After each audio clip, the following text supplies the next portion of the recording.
اگر آپ نے مطلب ٹنچ میں کہیں آنا ہے، کہتے ہیں یہ جو دکانیں بنی ہوئی ہیں یہاں کبھی لکڑی کا ٹال ہوتا تھا، لیکن اب وہ ٹال وغیرہ تو ختم ہو گیا اور مصروف ترین مارکیٹ یہاں بن چکی ہے۔ ٹنچ بھاٹا کے ڈھوک کھوکھما ہونے کی باقی ساری نشانیاں اور ثبوت تو ختم ہو چکے، لیکن ایک ثبوت ابھی باقی ہے۔ یہ سامنے حبیب بینک کی جو ہے وہ برانچ ہے اور اس کے اوپر لکھا ہوا ہے ڈھوک کھوکھما برانچ، جس سے یہ ثابت ہوتا ہے کہ ٹنچ بھاٹا کا پرانا نام ڈھوک کھوکھما تھا۔ اب یہ مجھے نہیں پتا کہ بینک والوں نے کیا سوچ کر اس کا نام ڈھوک کھوکھما رکھا، کیونکہ اب اگر جو ہے وہ کوئی اگر ڈھوک کھوکھما تلاش کرتا ہوا آئے گا تو وہ ڈھونڈتے ہی رہ جائے گا، ڈھوک کھوکھما نہیں ملے گا، کیونکہ اب یہ ٹنچ بھاٹا ہو چکا ہے۔ یہ سامنے گورنمنٹ بوائز ہائی اسکول، یہ بھی کہتے ہیں کہ بہت پرانا ہے۔ تو یہ بڑی دلچسپ بات ہے کہ بینک ہمیشہ جدت کے ساتھ ساتھ چلتے ہیں، لیکن اچھا لگا کہ کم از کم تاریخ کا ایک نام ڈھوک کھوکھما یہاں موجود ہے اور لوگوں کو یہ پتہ چل جائے کہ یہ ٹنچ بازار جیسی پررونق جگہ پر اگر ڈھوک کھوکھما لکھا ہوا ہے تو کوئی تو وجہ ہوگی کہ اسے ڈھوک کھوکھما لکھا گیا ہے۔ ٹنچ بھاٹا کی یہ خصوصیت ندیم کلینک کے بارے میں تو میں نے آپ کو بتایا ہے، اور دوسری خصوصیت اس کی ایک مٹھائیوں کی دکان ہے جو سب سے قدیم ترین دکان ہے، اور وہ ہے نذیر سویٹس۔ میں اندر گیا تھا مالکان سے اجازت لینے کے لیے کہ مجھے جو ہے وہ اسے شوٹ کرنے کی پرمیشن دے دیں۔ انہوں نے کہا 2-4 دن ٹھہر جائیں کیونکہ ہم نے بورڈ شوٹ سارے اتارے ہوئے ہیں۔ جہاں تک میری معلومات کا تعلق ہے یہ 60s سے پہلے کی دکان ہے اور یہ نہایت قدیم دکانوں میں سے ایک ہے۔ اس کی جو خاص بات ہے یا اسے دکھانے کا جو مقصد ہے وہ یہ ہے کہ انہوں نے کبھی کوالٹی پر یا معیار پر کبھی کوئی سمجھوتا نہیں کیا، اور اب بھی لوگ دور دور سے مٹھائیاں لینے کے لیے جو ہے وہ نذیر سویٹس پر آتے ہیں، اور ٹنچ بازار کی یہ بھی ایک پہچان ہے، بالکل اسی طرح جیسے ندیم کلینک ہے۔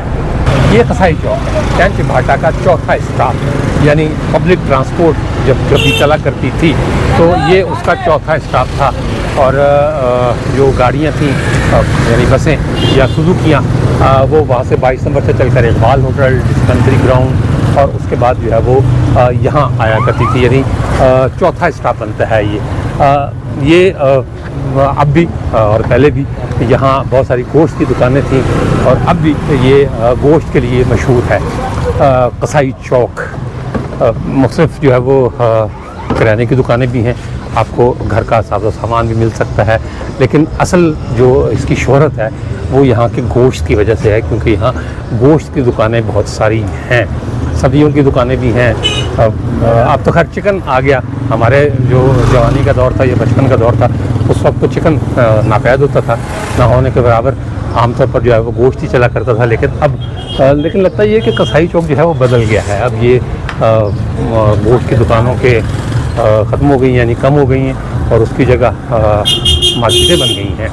جو دکانیں مجھے اس وقت نظر آ رہی ہیں گوشت کی وہ صرف یہ کم ہے، یعنی قصائی چوک کا نام تو وہی رہا، لیکن اس کی شناخت آہستہ آہستہ ختم ہوتی جا رہی ہے اور گوشت کی دکانیں کم ہوتی جا رہی ہیں۔ یہ چند ایک دکانیں رہ گئی ہیں، لیکن نام اب بھی اس کا قصائی چوک ہے۔ یہ اوپر جو ہے وہ عمارتیں بنی ہوئی ہیں، پرانے دور کی عمارتیں ہیں، اور یہ پرانا علاقہ ہی ہے۔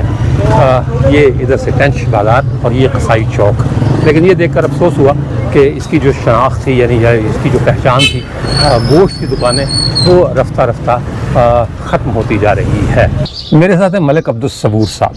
ان کی خصوصیت یہ ہے کہ پٹوہاری بیٹھک کے نام سے ایک یوٹیوب چینل یہ چلاتے ہیں، اس پر سیر و سیاحت بھی ہے، پٹوہار کی تاریخ بھی ہے، اور کچھ ایسے ایشوز بھی ٹچ کرتے ہیں جنہیں ہم ٹچ نہیں کرتے، یعنی سیاسی ایشوز۔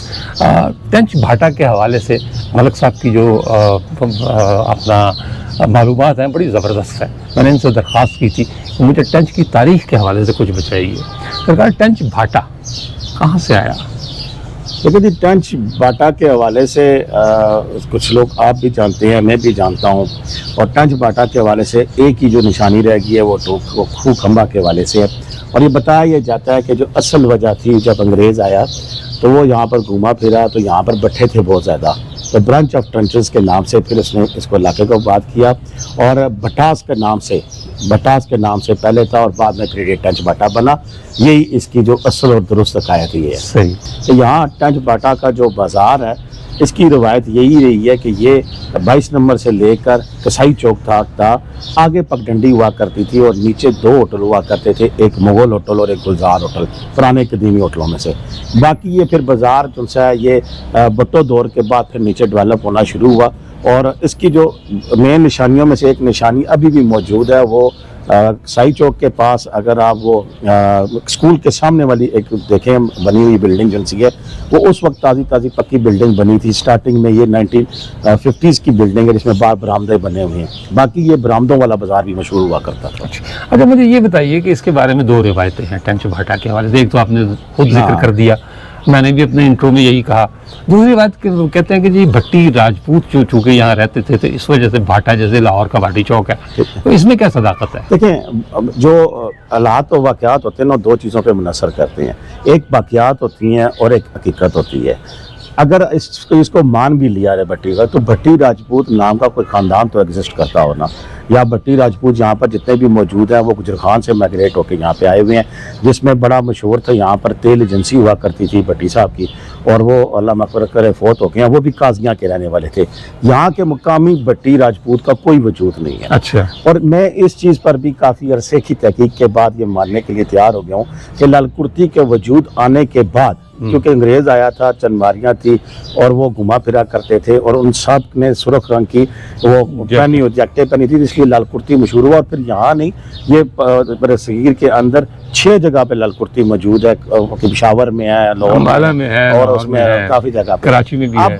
وہیں سے پھر جب ان لوگ وہ آباد ہوئے تو ان کے لیے پھر مقامی یہاں پر ٹوک کھو کھمبا کا ایک وجود تھا، اس کے علاوہ یہاں پر کوئی آبادی نہیں تھی۔ اس ٹوک کھو کھمبا میں پھر وہاں سے لوگوں نے جب دیکھا کہ اب گھبرا آ گیا یہاں پہ، تو پھر بزنس شروع ہوا۔ پہلے لوگوں کی پہلے مخالفت ہوئی، ایجیٹیشن ہوئی، جب ایجیٹیشن دم توڑ گئی تو پھر وہ بزنس شروع ہو گئے۔ جب کاروبار شروع ہوئے تو پھر سب سے پہلے جو خاندان آباد ہوا وہ چوہانوں کا آباد ہوا، جس نے آدڑا ضمناً نہ یہاں پہ آباد ہوا، کیونکہ اصل آدڑا جو ان سے ہے وہ درتالہ کے پاس ہے، درتالہ چوہان جو وہاں کے ہیں۔ اچھا بالکل ٹھیک۔ یہ ایک اس لیے میں روایت کہہ رہا ہوں کہ جو پیچھے دیکھیں نا ریکارڈ جو متعین ہوئے ہیں نا، جو لوگ ریکارڈ دکھاتے ہیں، وہ تو بندوبست ہوا ہے ہمارا 56 میں اور 65 میں، ایسے ہی بندوبست 65 کا ہی چلتا ہے یا 56 کا چلتا ہے، اور وہ بھی ریکارڈ چل چکا ہے۔ صحیح۔ یہ بھی میں آپ کو بتا دوں، یہ پنڈی کے حوالے سے کچہری میں ریکارڈ کوئی نہیں موجود ہے، کوئی جلی کٹی پتہ نہیں کیا یا کسی اپنے پاس سے پڑی ہوئی تھی، یہ کافی سارا ریکارڈ چل گیا تھا ہماری پنڈی کچہری کے اندر، ٹھیک ہے نا۔ یہ گجر خان تک کا یہ سارا کافی سارا ریکارڈ روم جو سا تھا وہ باقاعدہ جلا تھا، جلایا گیا تھا، یہ کہانی لگ گیا۔ اچھا، آپ نے جو ہے نا وہ لال کرتی کا بھی ذکر کیا، کہ آپ کے نالج میں ہے کہ لال کرتی کا بھی ریڈ لائٹ ایریا بھی ہوتا تھا دوسری جنگ عظیم کے دور میں؟ دیکھیں اس سے پیچھے کی تاریخ کی اب آپ بات کر رہے ہیں، ٹھیک ہے نا، تو گورا کیوں آیا؟ نہیں، وہ گورا تو آیا، لیکن لال کرتی میں وجود تھا اس کا، آپ نے کہیں سنا پڑا ہے؟ نہیں، دیکھیں وہ تھوڑا سا ایک حوالہ اس لیے ملتا ہے کہ گوروں کی تاریخ میں یہ بھی ہے کہ وہ جب کسی جگہ پہ جاتے ہیں نا تو وہ بھی سرچ کرتے ہیں کہ کہاں ہمیں سوٹیبل ایریاز ملتے ہیں۔ تو میں اس چیز کو ماننے کے لیے تیار ہوں کہ انہوں نے باقاعدہ یہ نقشوں میں سے دیکھنے کے بعد پھر یہ چیزیں مارک کی ہوں گی اور پھر آئے ہوں گے۔ اس کی وجہ یہ کہ پنڈی میں کم از کم 3 جگہوں کی نشاندہی ہوتی ہے، ایک لال کرتی، ایک آپ کا رتا امرال، اور تیسری قصائی گلی، اور چوتھی جگہ نرنکاری بازار کا کچھ حصہ۔ یہ ان 4 جگہوں کی نشاندہی ہوتی ہے جہاں وہ خواتین رہتی تھیں اس ٹائپ کی۔ نہیں دیکھیں نا، اب وہ جو رہتی تھیں کچھ یہ تو پھر آفٹر انگریز کے زمانے کے بعد کی بات کر رہے ہیں نا۔ قصائی گلی تو ابھی 90s تک آباد رہی ہے۔ نہیں، لیکن وہ انگریز کے زمانے کی بات کی آبادی کے وجود ہے، انگریز کے زمانے میں۔ لیکن لال کرتی کے جو آپ کے بات کر رہے ہیں نا، لال کرتی میں آج ہم اپنی جو پچھلی جو چیزیں ساری چھوڑ کے بھاگ جاتے ہیں۔ میں آپ کو بتا دوں گورا نہیں چھوڑتا تھا سر، یہ پھر ہم اپنی تاریخ سے مکرتے کیوں ہیں؟ سر وجہ یہ ہے کہ ہمارے پاس تاریخ لکھنے والا کوئی نہیں تھا۔ ہم اس بات کو تسلیم کیوں نہیں کرتے؟ جیسے ابھی آپ نے لاہور کا ذکر جو ہے وہ بڑے ڈھکے چھپے الفاظ میں کیا، کہ لوگوں کو نہیں پتا کہ لاہور میں ہیرا منڈی ہے؟ سر دیکھیں، میں ایک ہیرا منڈی کی وجہ سے میں اس کو نہیں چھپا رہا تھا، اس کے اور بھی کافی سارے ڈائنامکس ہے، کیونکہ لاہور میں بھی اٹ سیلف کسی کے خاندان کا وجود نہیں تھا۔ میں جس بات کی نشاندہی کرنے کے لیے اس میں کروں تو وہ تو ایک ضمناً بات ہے نا، وہ تو اب عام سی بات ہوگی، اب تو ہر گھر میں وہ اللہ معاف کرے کہ یہ سین چل رہا ہے۔ میں تاریخی حوالے سے بات کرنا چاہ رہا تھا کہ لاہور اٹسیلف بھی آبادکاریوں اور بار جی کی جی تبدیلیوں کا ایسے مجموعہ بالکل ہے. ایسے ہی وہ جب جو آتا گیا تب تک اس کے حالات مختلف ہوتے گئے. میں پھر واپس اسی ایریا کی بات کرتا ہوں. یہاں پر بھی تو جب میں نے تحقیق کی تو مجھے بتایا گیا کہ جب یہ رائے منج راجپوت وہاں سے چلے اور پھر مائگریٹ ہو کے یہاں پر آئے, اچ شریف گئے, اچ شریف والوں نے پھر انہیں یہاں پر بھیجا. تو ان کو یہ رائے منج راجپوت اچ شریف میرا داد کا ہے, میرا ددیال ہے. اچ شریف والوں نے ان کو ادھر بھیجا تو یہاں گجروں کے ساتھ ان کی مد بھیڑ ہوئی اور پھر گجر بھاگ کے چلے گئے. اب باقیات نظر آتی ہیں رتڑی میں, باقیات نظر آتی ہیں ادھر اس چیز میں, لیکن کلیم دونوں کا مختلف ہے. وہ کہتے ہیں نہیں ہم نے انہیں بکایا, وہ کہتے ہیں نہیں ہم نے انہیں اپنایا. صحیح ہے, دیکھیں نا دونوں میں فرق ہے. وہ کہتے ہیں ہم نے اپنایا, وہ کہتے ہیں نہیں ہم نے بکایا. صحیح. ٹھیک ہے, دونوں کی چیزیں دیکھیں. یہ بھی آبادکاریوں کا مجموعہ ہے. یہاں بھی لوگ آتے جاتے رہے. اسپیشلی میں جس ایریا میں بیٹھا ہوں جسے آپ ٹنچ باٹا کہتے ہیں, یہ اگر برانچ آف ٹنچز تھا تو جو بٹھے ہوتے ہیں آج بھی دیکھ لیں آبادیوں سے باہر ہوتے ہیں. باہر ہوتے ہیں, اس کا مطلب یہ آبادیوں سے باہر تھا نا. تو یہ تو تھا ہی نہیں کچھ.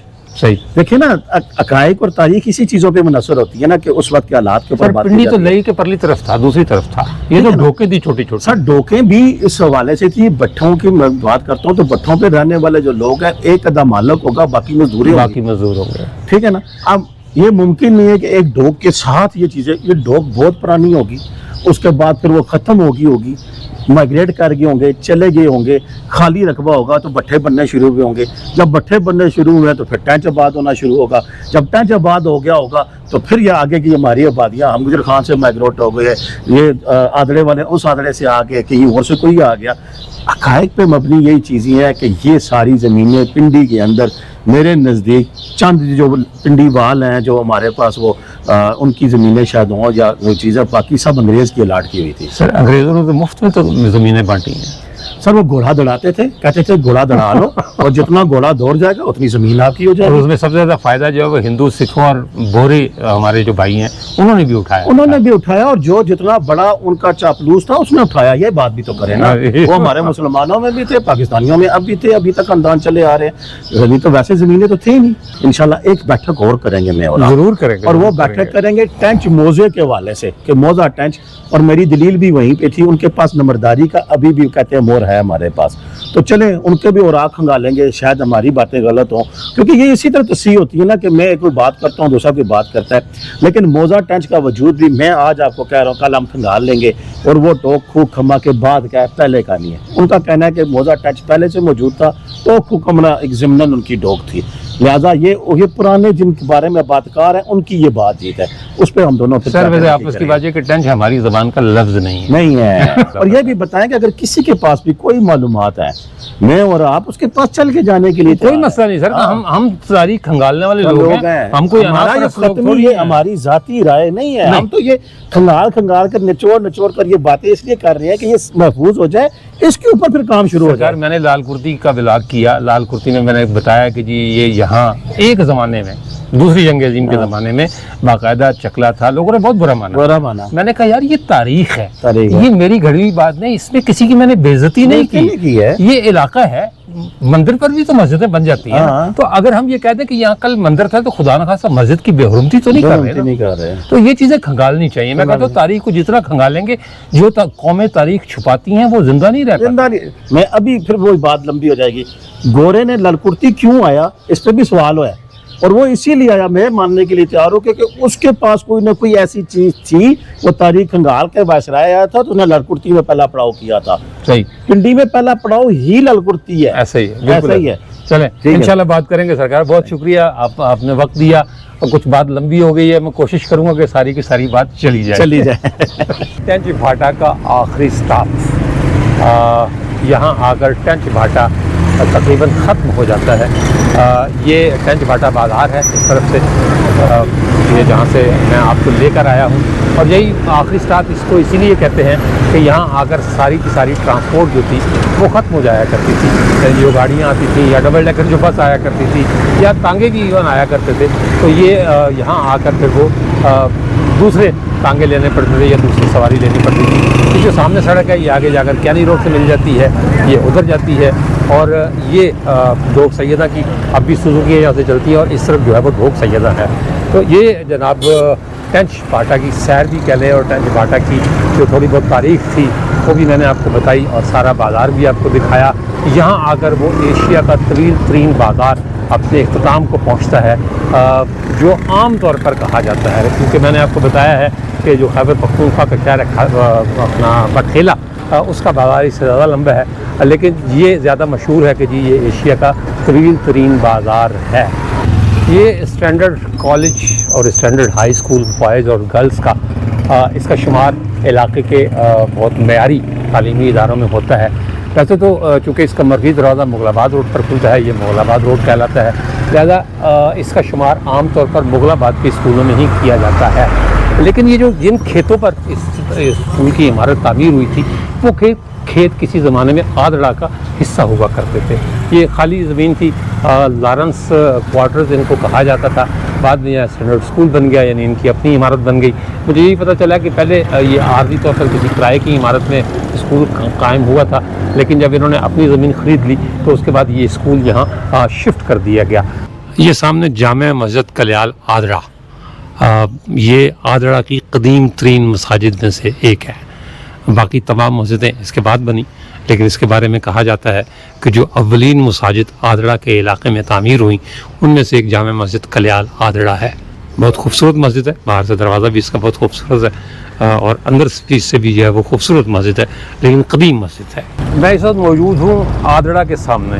یہ ٹینچ بھاٹا کا وہ محلہ ہے جس کو کور کیے بغیر یا جس کا ذکر کیے بغیر ٹینچ بھاٹا کا ذکر ادھورا ہے.